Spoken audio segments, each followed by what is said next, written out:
Hello everyone! We all know about gorillas, chimpanzees, and orangutans, but have you ever heard of a bonobo? Most people haven't, despite them sharing 98.7% of our DNA and therefore being our closest relatives. They are called the forgotten apes and can be found only in the Democratic Republic of the Congo. Even though they aren't as popular as other apes, they are the most endangered one. So, I am happy to talk today about the only bonobo sanctuary in the world, Lola Ya Bonobo, with the site director of its community reserve, Dr. Cintia Garai. Welcome and thanks for joining me. Thank you very much, Julia. It's very nice to be It's here. lovely to meet you. First, a quick throwback to begin. In 1994, Claudine André created the nonprofit Les Amis des Bonobos du Congo after saving an orphan bonobo in the zoo where she was volunteering, demonstrating that orphans needed love to survive just as much as food and medical care.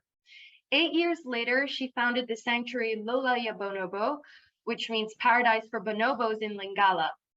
So let's start with the mamas, as you call them, who play a crucial role in the rehabilitation of the orphans. Who are these mamas, and do they need any sort of training to care for a bonobo? You introduced it very well. I couldn't say it better. So the mamas, the very first mama who worked for Ami des Bonobos du Congo and for the sanctuary was Claudine André herself. This means that a woman, because we want someone who can replace the mothers of the bonobos. So ideally, it should be a woman. I'm not saying that it's impossible to work with men, because there are very empathic men too. But in this case, Claudine André prefers to work with women, and so they replace the real mother of the orphan bonobo, because these bonobos, they are the victim of the bushmeat trade. So their mothers were killed by poachers. They still were supposed to be with their mother for many years, and because normally they are 3 to 5 years old, very small, very fragile when they arrive to the sanctuary, confiscated. And so these mamas, they feed them, they take care of them, they are with them most of the time, most of like the majority of the day. At night they sleep alone, except at the very beginning. At the very beginning, they can even sleep together with the mamas, because they are so fragile. You can actually see sometimes they don't really want to live anymore if they don't feel this security, this close contact with someone, always the same person like their mother would be for them. Then they just give up. About your question, if it needs training, yes, it needs training, but most of all, it needs the personality. Not everybody is able to do this. You need to be an empathic person, a caring person. Most of the mothers, if not all of them, the mamas, have their own children, and they already have this this caring personality in them.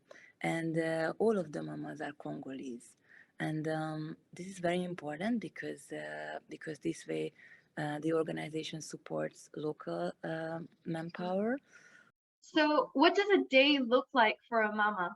So the mamas, they go to the sanctuary very early, because they live in Kinshasa, and Lola Ya Bonobo is at the edge of Kinshasa, at edge of the capital. So very early they go there. So they dress, they change to their uniform. This way they don't carry, like all the potential diseases from the city as they travel. And then they feed the bonobos like they take them from their night enclosure, because the orphan bonobos, they sleep together in a night enclosure. And then in the morning the mamas take them. Most of these orphans, they have their preferred mama, the one who started to work with them. But of course the mamas can go on holiday, so we also like them to get familiar with the other mamas. When there is a new orphan bonobo coming in, then we ask the mama to stay there for several weeks without holiday, because otherwise these bonobos would lose confidence in this whole situation. At the very beginning, they have to be in quarantine, and that depends on the veterinary check results. If they don't have any infectious disease, then after about 10 days, they go in. We still wait a little bit just to be sure. And that's when they can go in together with the other orphans. And that beginning also is important for them to connect with the mama. So that's just the mama and just the baby. And then later they go to this kindergarten kind of place, which is the orphanage. How many babies do you have at the moment? Do you know? Actually, I think it's 10 or something like that. I would have Well, to they can double be with their check. preferred mama then if there's 10 mamas. So you have received orphan bonobos who have often lost their mothers or family, as you said, to the bushmeat hunters. About how many bonobos roughly do you get every year? And have the numbers increased or decreased in the last 10 years, for example? Has there been a significant difference? Last year we received nine bonobos, and these bonobos came mostly from one province called Sankuru province.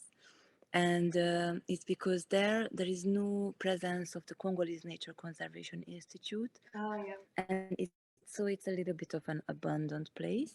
There needs to be a lot more communication, raising awareness among the local communities. They don't always survive actually, and it depends on the the time frame in which we can get these babies. Logistically, it's very complicated because we are talking about very remote areas, and once we identify that there is a bonobo in the field somewhere, usually it's a very small village, and who knows how long that bonobo was there by the time we hear. Yeah, when you think of all this, yes, it must be very stressful and traumatic for them, especially after seeing their group being killed. And when you think there were 9 last year, as you said, that were brought in, that how many bonobos did that kill? Because since they kill all the adults Exactly. in one group. I just wanted to react to that. There is a statistics about chimpanzees Yeah. that one bonobo orphan chimpanzee orphan in a sanctuary, that the statistics say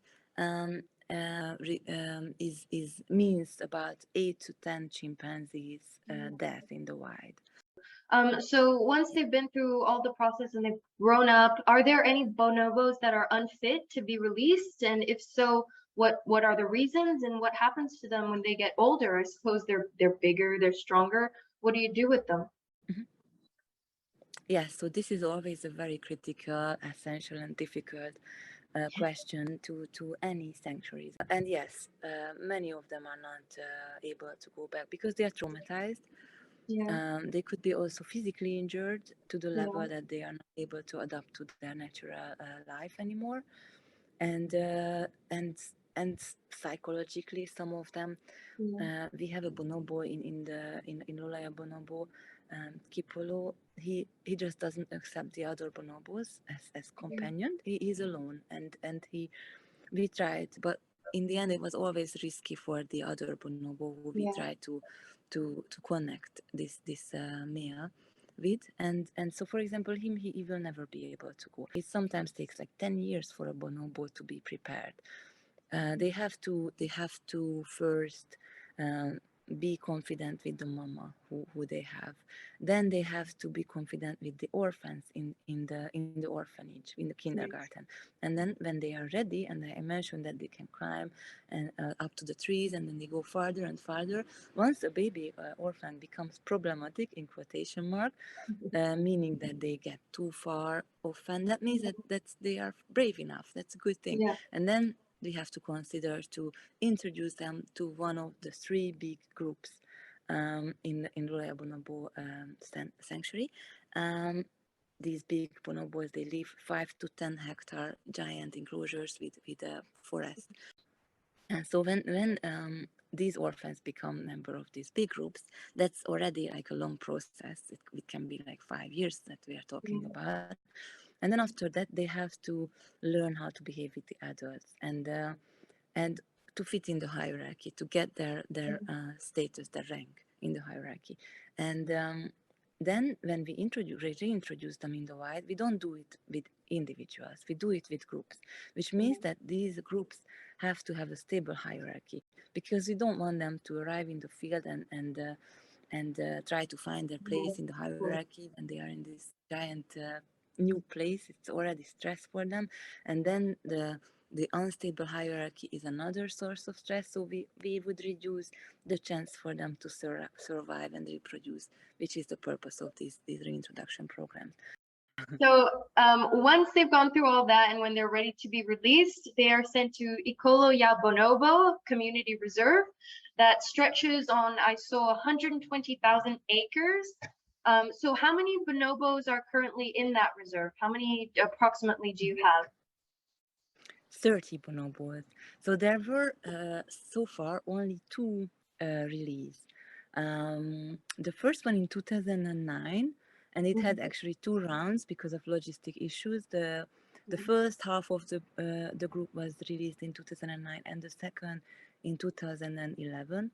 9 and 7 individuals, and now we released 14 in 2022 this year. Oh, nice. So March. this year, Exactly. 30 bonobos whose lives have changed and who can now live in the wild. So well done for all your hard work, for everything that you mentioned earlier, Thank all you the in the work that name was of put into the group. rescuing them and then releasing them. Let's break down your duties as the site director of Ikolo ya Bonobo. Part of your work revolves around monitoring the patrols. So why do you need a patrol to Ikolo ya Bonobo? Is it because there is a risk of like someone getting in without authorization, or just to like monitor the bonobos, how they're doing in the wild? So you said in acres, but I'm saying it for people who think in square kilometer like I do, or in hectares. I'm gonna say in both. This is a land of 475 square kilometer, or 47,500 hectares.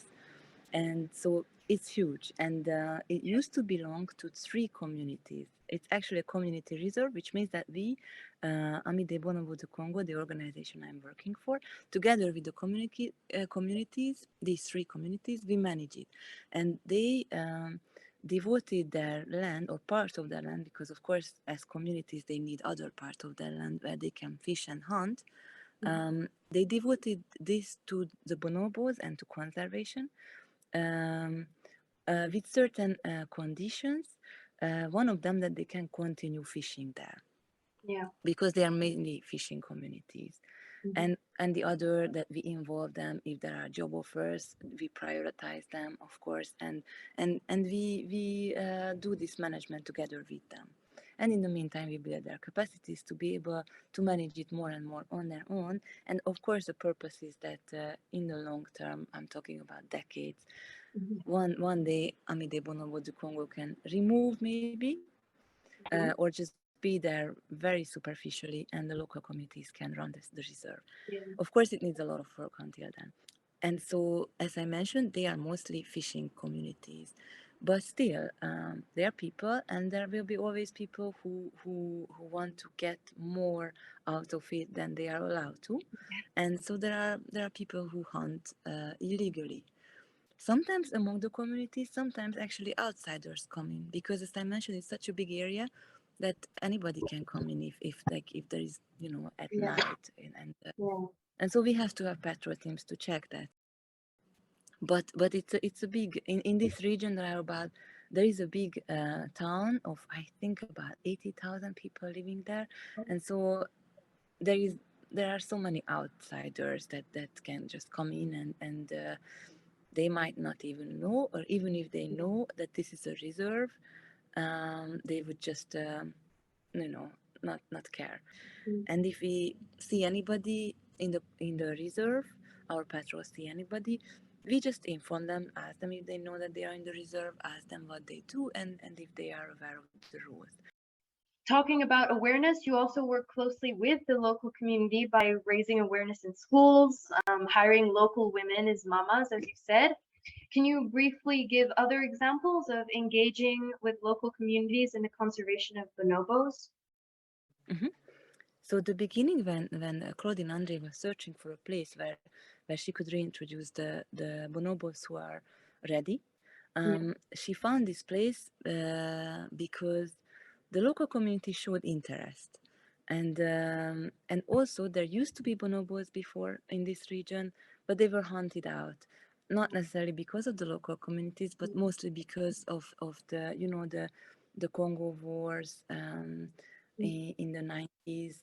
The reason why these bonobos were hunted out is not because the local communities wanted them gone or ate them.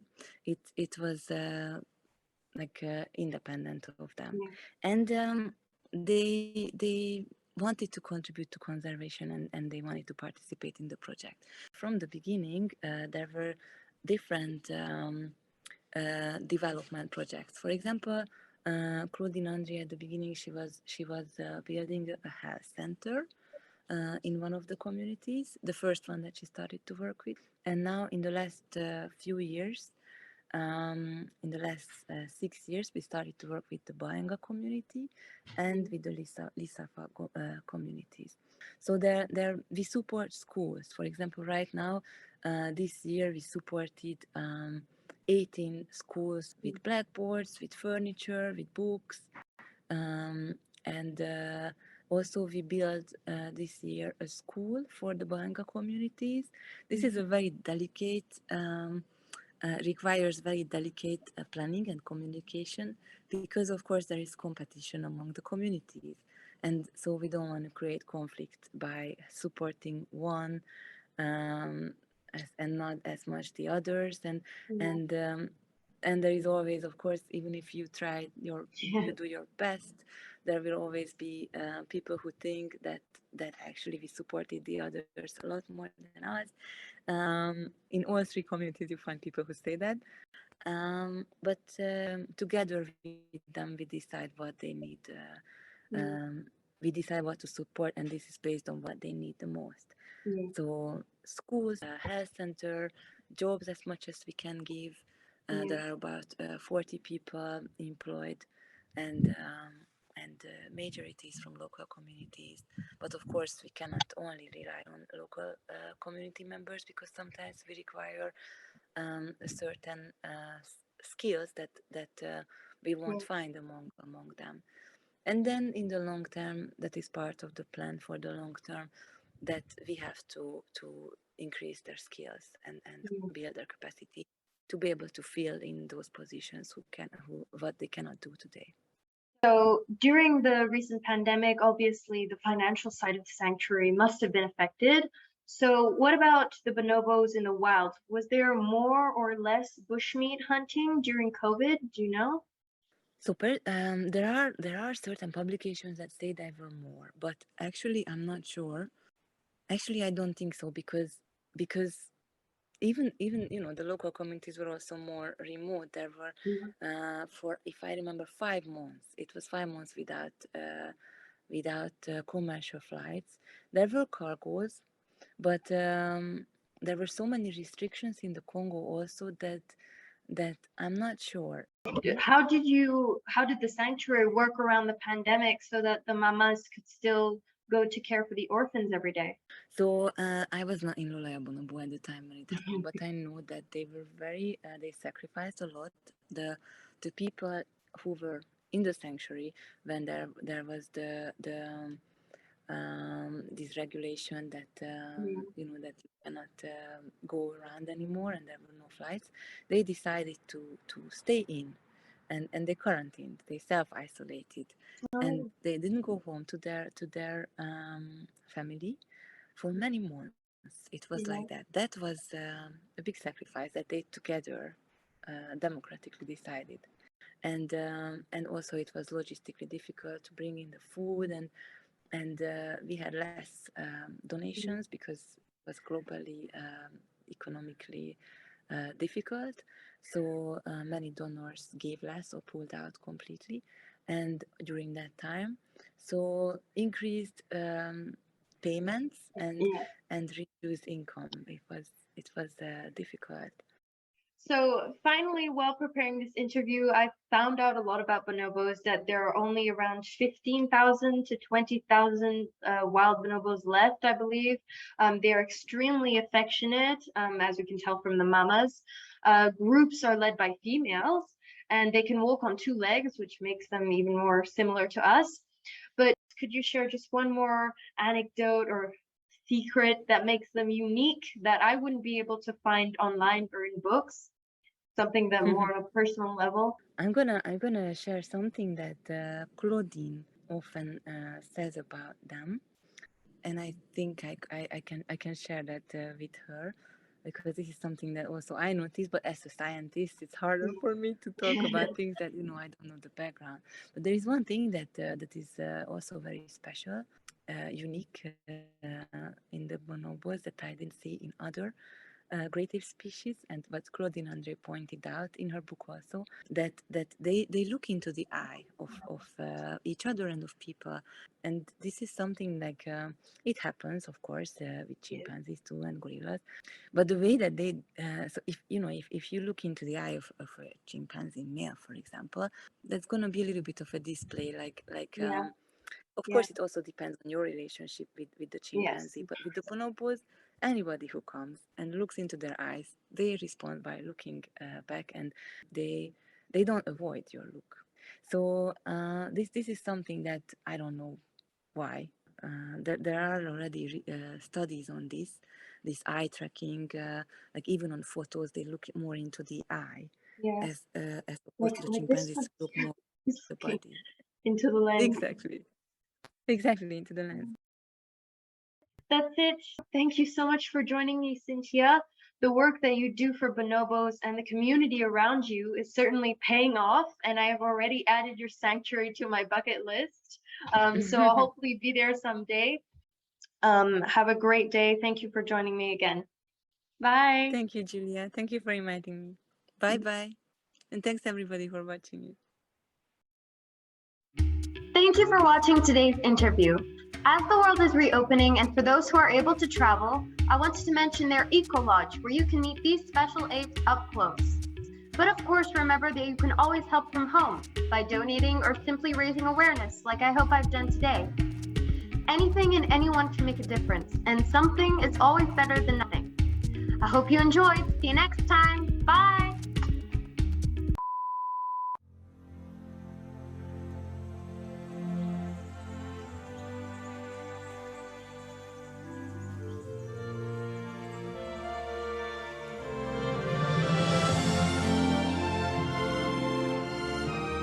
Deep in the heart of Africa, in one remote jungle region, live the bonobos, a peaceful society of highly intelligent primates. Life has been good for the bonobos.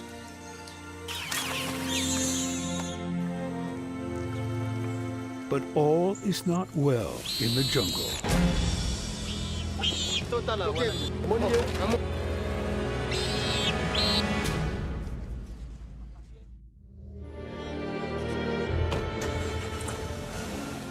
Witness the incredible true story of the orphaned Benny and one woman's quest to save him and his kind.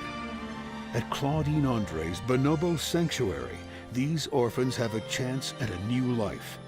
In the arms of surrogate mothers, the young bonobos will learn once again to trust, to love, and to play.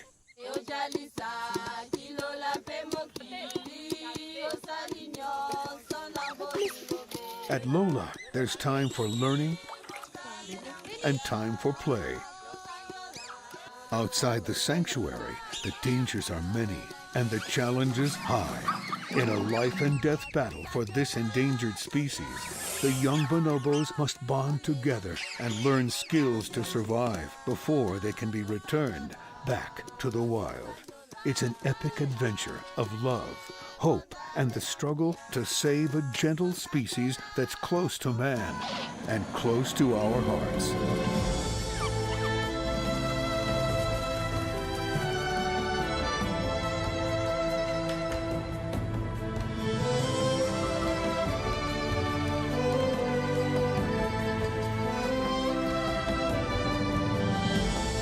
Bonobos, back to the wild.